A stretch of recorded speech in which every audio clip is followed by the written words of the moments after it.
Assalamualaikum warahmatullahi wabarakatuh. Salam sejahtera buat kita semua. Rahayu ingkang Waalaikumsalam. samya pinanggih. Gitu nggih Pak Nardi. Amin. Siap. Oke, makasih. Ini luar biasa sekali. Kita kedatangan beliau yang sangat fenomenal. Beliau Bapak Sunardi yang kita akan berdiskusi tentang perdalangan. Tapi karir beliau luar biasa di OPD Dinas di Kabupaten Kudus.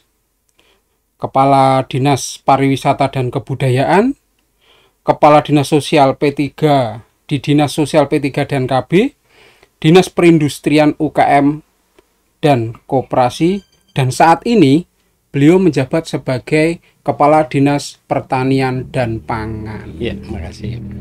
Semangat pagi, Oke, Pak selamat Nardi. pagi, ya. Sehat Pak Nardi, nggih? Alhamdulillah. Alhamdulillah, Sehat. luar biasa. Erbin ya. Ya. Pak Nardi. Ya, dalam. Ini kita cerita dalang baik Pak Ya. Nardi. Ya, ya, ya. Jenengan konsen di perdalangan itu sudah 15 tahun. Ya. Piye ku ceritane Pak Nardi? Ya. Jadi kenapa saya juga istilahnya nyambi di pedalangan itu 15 tahun yang lalu. Di sisi lain saya juga memang jujur saja di dinas juga saya juga senang mengajar, lama mengajar di beberapa sekolahan maupun di perguruan tinggi. Tapi kenapa saya masih menyempatkan dalang? Karena apa? Salah satu dalang ini adalah satu yang jelas adalah ingin berbuat baik pada orang lain lewat budaya Jawa yang adiluhung. Karena dengan pedalangan itu kita akan memberikan pesan-pesan yang secara tidak langsung memberikan sebuah motivasi sebagai dinamisator, inovator, dan katalisator. Juga di situ ada pesan-pesan untuk kita selalu mawas diri, kemudian ada tepo seliro, ada unggah-ungguh, ada sifat gotong royong, tidak merasa bisa tapi bisa rumongso. Sisi lain di pedalangan itu ada pesan-pesan filosofis yang nilai-nilainya itu kalau kita urai sangat bermanfaat bagi kemasyarakatan. Itu Mas Win ya, salah satunya nggih. Nah, nek ketika bicara dalang, Ya. nek saya mbayangke ora tekan karena harus ada banyak cerita sesuai dengan karakter yang harus dimainkan. Ya. Lah, untuk pesan tokoh yang paling cocok untuk cah nom-nom kayak gini itu tokoh apa ini? Ya.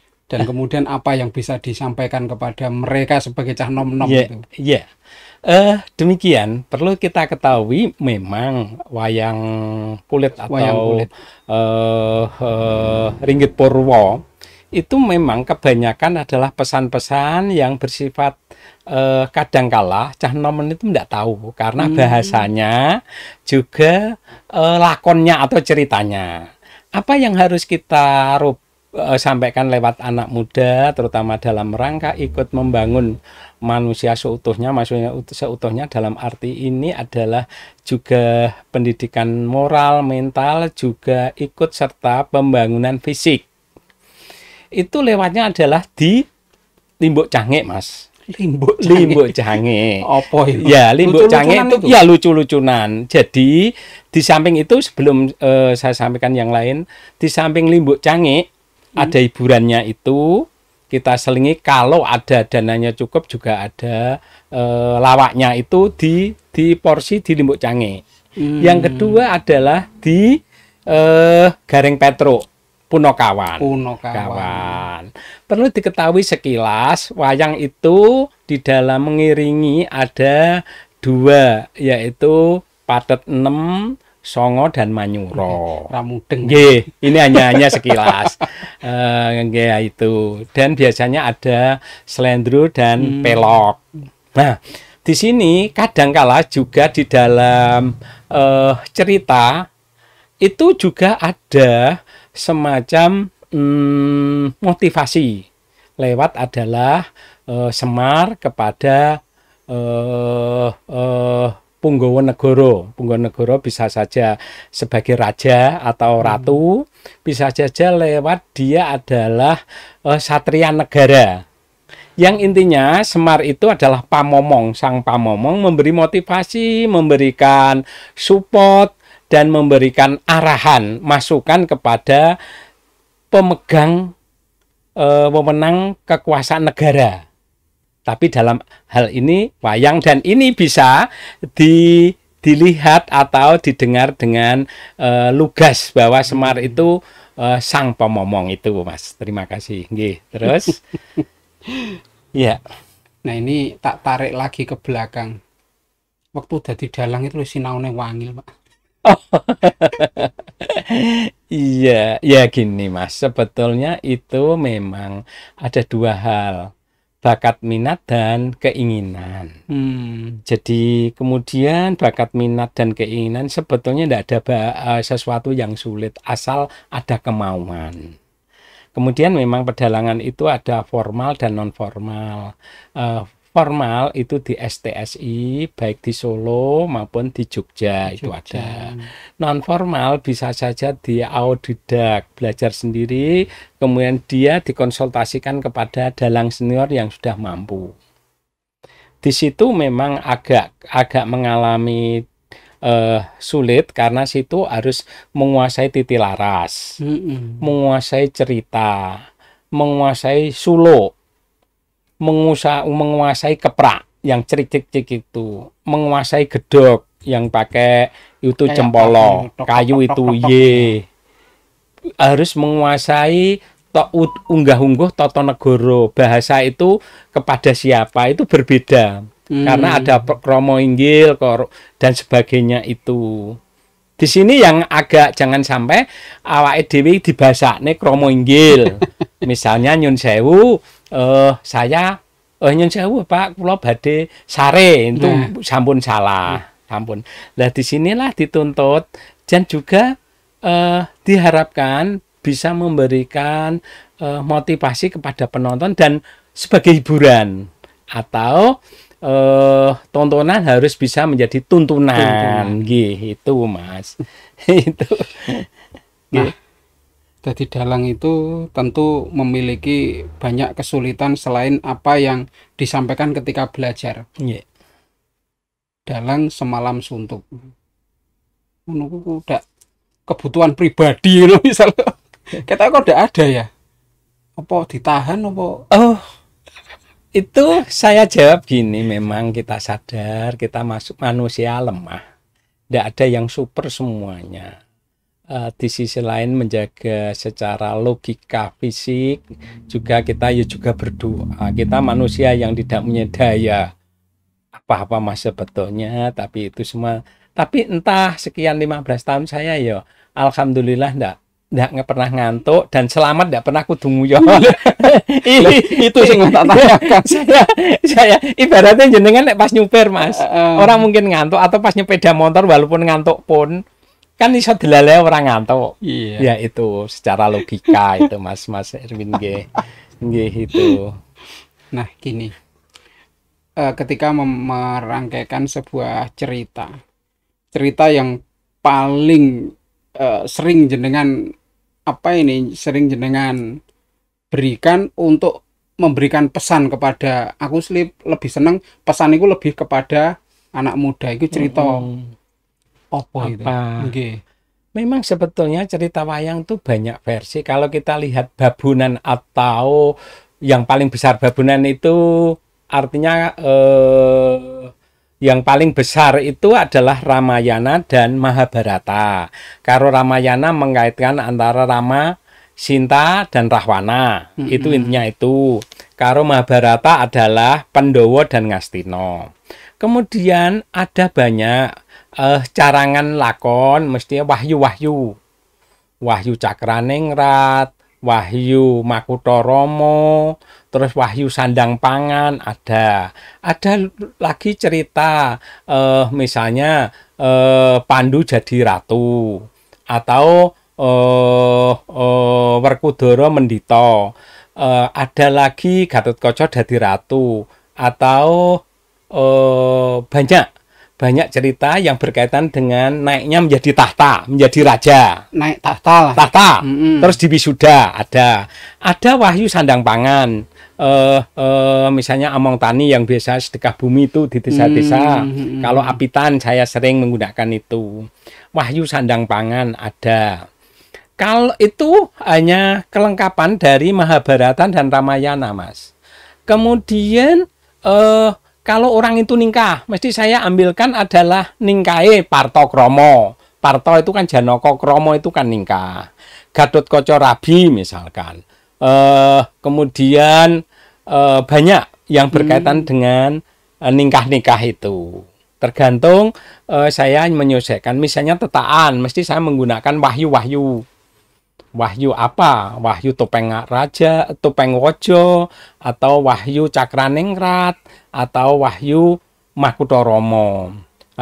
Itu yang kadangkala yang saya agak banyak itu kalau sedekah bumi mesti Romo Tambak, Pandowo Tani, terus Joko Tani, Among Tani.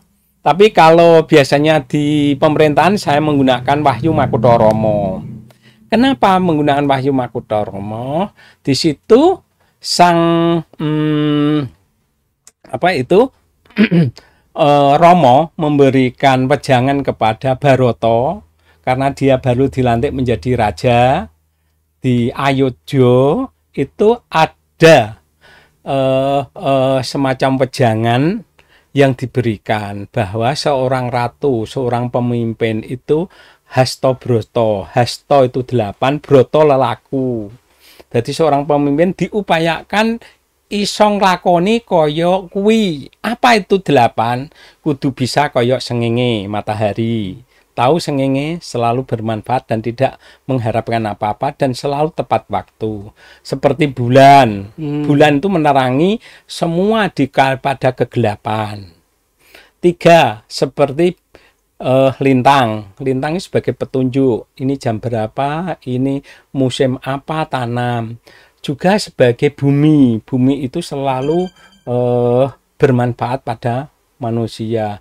Sebagai angin. Angin itu wataknya, sifatnya bisa menerobos kepada celah-celah yang kecil dan dimanfaatkan dia bisa untuk bernapas karena kandungan oksigen maupun CO2-nya di dalam hasil asimilasi dengan matahari. Dia diharapkan seorang pemimpin harus seperti samudra. Samudra itu apa saja yang masuk dia bisa momot mursid. Momong itu artinya di depan. Ing ngarsa sung tulodo, ing madya bangun karso, tutpuri handayan itu momong. Ora gampang srek yen cinacat, ora gampang bombong yen di palembono. Ojo gampang untuk laporan wong sing belum tentu benar. Samudra itu kan tempat apa sampah semua di situ. Harapannya seorang pemimpin seperti itu. Juga dia harus seperti Mego. Mego itu kalau dilihat pas mendung itu kan menakutkan. Tapi tidak, dia akan menghasilkan air. Nah, semoga seorang pemimpin bisa akan bermanfaat seperti mendung. Itu. Terus lagi yang terakhir itu sebagai dia hastawolu toh, yang 8 itu sebagai geni. Geni itu kalau kita lihat tidak pernah geni meyak-meyak, mesti selalu tegak lurus. Kalau yang salah ya disalahkan, kalau benar ya dibenarkan, baik itu teman, lawan dan sebagainya. Harus selalu tegak lurus kepada regulasi, aturan dan kebijakan-kebijakan itu tidak mencong. Itu salah satunya Mas Nyun Sewu.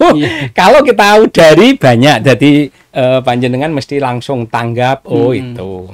Jadi kita harus belajar sebagai alam ciptaan Allah yang Maha Kuasa. Ngoten nggih. Nah, yang jadi persoalan saat ini ketika pesan-pesan yang sangat luar biasa tadi disampaikan dalam bentuk kromo inggil. Ya.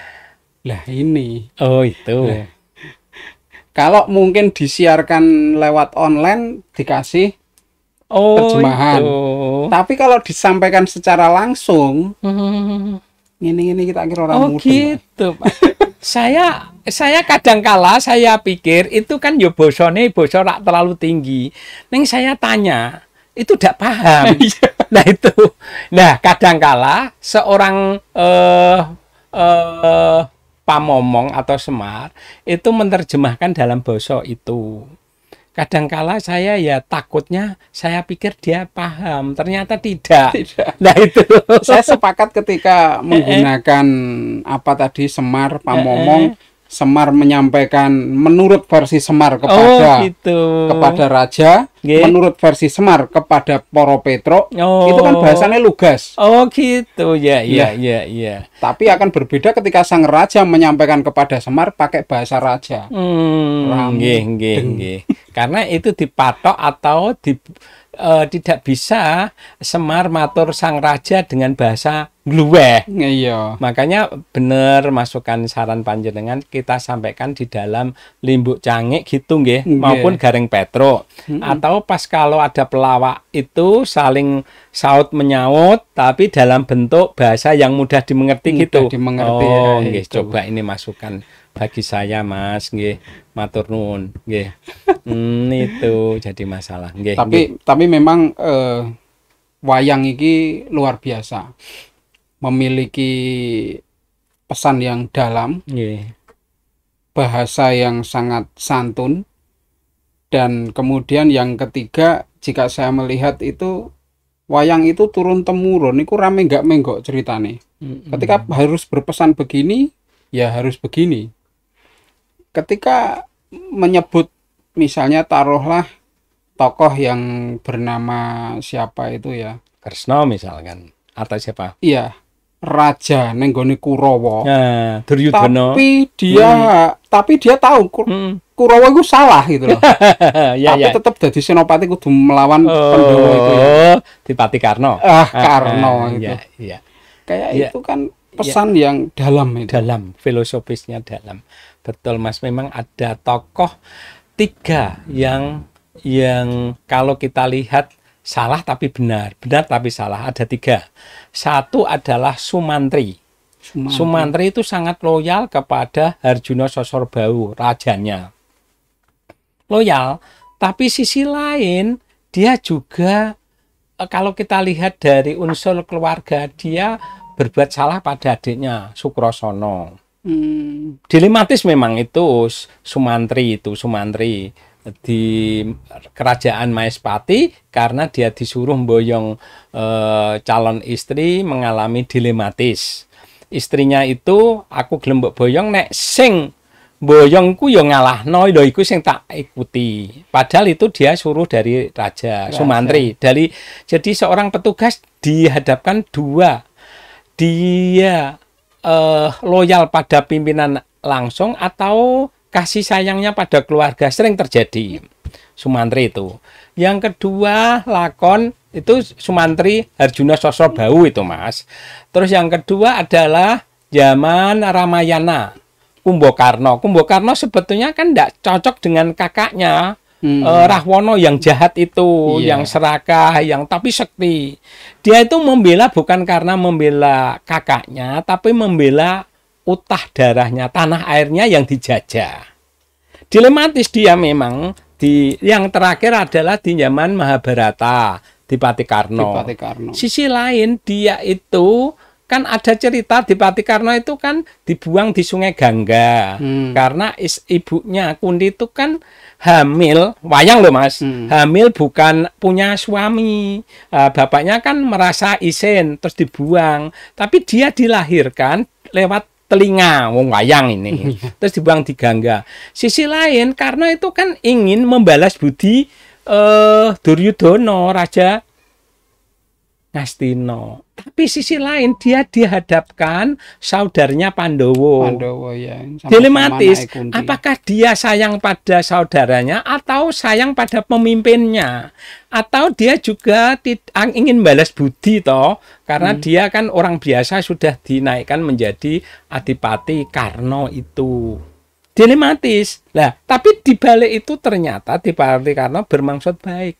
Nek ndak gitu nanti angkara murka si Ngastina Duryudana CS tidak akan punah. Memang saya buat gini, saya rela untuk berkorban demi kejayaan adikku Pandhawa. Nah, di sini ketemu ibunya Kunti. Jadi memang wayang itu banyak filosofis. Tidak bisa dimudah dimengerti. Iya, betul. Jadi itu sanggit. Jadi kalau mengatakan seseorang salah itu tidak dikatakan salah, tapi dengan kata kiasan. Kalau nyepel seseorang, misalnya saya tidak senang dengan Mas Erwin, orang tak cetak no. Mas Erwin kok awake lemu, gendutan mendak. Saya mesti nganggo bahasa yang halus. Dadi nganggo bahasa halus terus aku ora rumangsa ora. Nah, itu. Nah, kepekaan ini dituntut. Misalnya saya ngkritik Mas Erwin sebagai apa ya?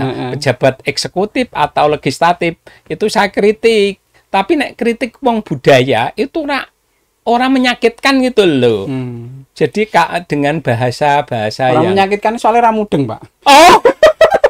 Bukan gitu. Misalnya loh, saya tapi kan saya ucapkan itu, panjenengan tersinggung terus mau nuntut. Nggak bisa wong aku ngomong dengan wayang kok, Mas. Jagongan antar wayang karo wayang. Dene awakmu krasa berarti nglakoni. Oh, kan ngoten. Iku kayak beberapa waktu lalu jagongane Bagong karo sing ireng iki sapa? Ya, Petruk Gareng, Semar, bukan. Kresna, raja tapi ireng. Iya, Kresna. Raja Ndarawati. Sopo ya pokoknya diayeli ya sempat rame itu. Itu kan rame, artinya Bagong kan tidak seneng kamu itu sebagai raja banyak mengalami penyimpangan. Wis mbok gawe-gawe dhewe mah mbok rusak-rusak sendiri. Tapi kan bagi wong sing merasa sebagai Kresna kan tersinggung. Tapi dia mau menuntut piye wong sing diarani ora kamu Kresna kok. Kresna. Nah, ini loh. Itu bahasanya adalah bahasa filosofis atau kiasan. Bahasa budaya, nggih Mas Erwin. Jeru. Filosofis itu, Bro. Nggih. Nah, gini Pak Nardi. Okay. Nah, ini mungkin untuk closing statement. Ya. Ada pesan enggak untuk anak-anak muda? Nah, aku lebih seneng ke anak-anak muda lah. Muda, nggih. Pesan. Iya, jadi entah diambilkan dari wayang atau di ya, satu, pesan pada anak muda satu. Tolong belajar budaya. Budaya kita, terutama wayang, itu budaya yang adiluhung. Adiluhung itu artinya adi itu kan indah. Baik ucap ulat dan sikap, toto kromo unggah ungguh. Boleh IQ-nya cerdasnya luar biasa, tapi SQ-nya harus ditoto.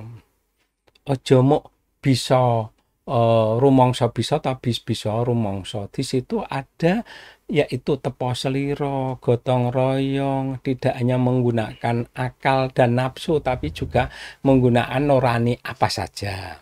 Pesan pada para pemuda itu jaga budaya Indonesia, terutama budaya Jawa yang indah ini, jangan sampai dimasuki budaya dari luar negeri yang tidak pas. Saya tidak terlalu menyebut budaya luar negeri yang tidak pas itu yang bagaimana mesti tahu. Yang kadang-kadang ual atau menyimpang dari etika, estetika, dan logika.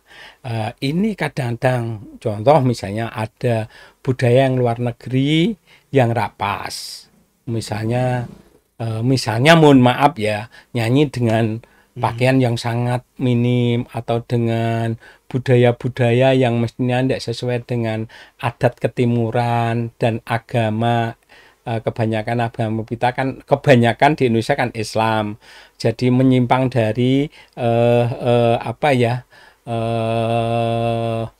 tata busana yang tidak baik.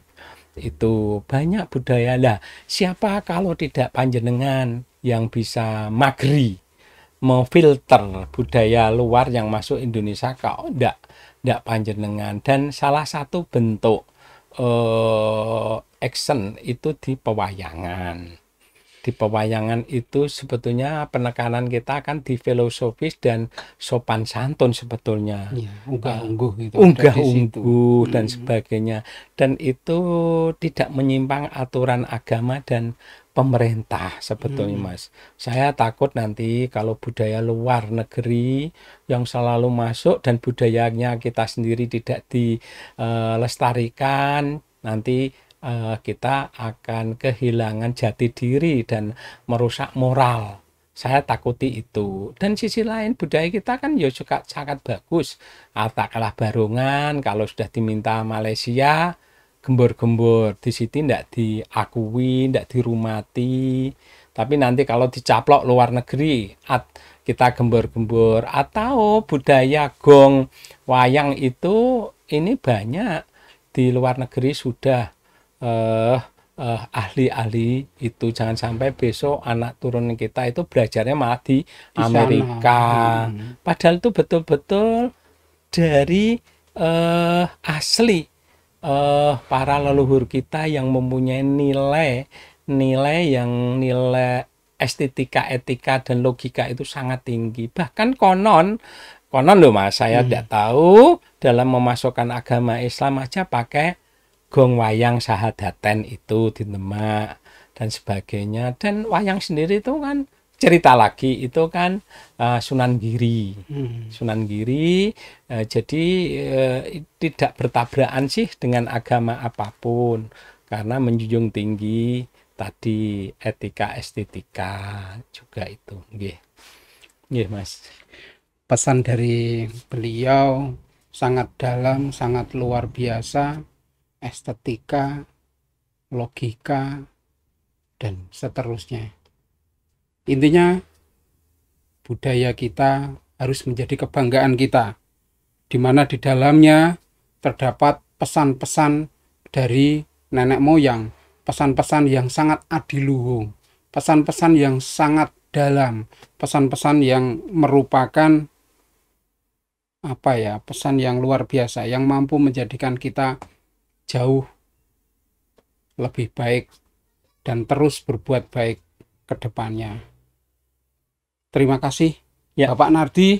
Semoga nanti kita bisa membahas lebih jauh lagi tentang tokoh-tokoh wayang, tentang lakon-lakon yang bisa kita wedar. Assalamualaikum warahmatullahi wabarakatuh. Waalaikumsalam warahmatullahi wabarakatuh.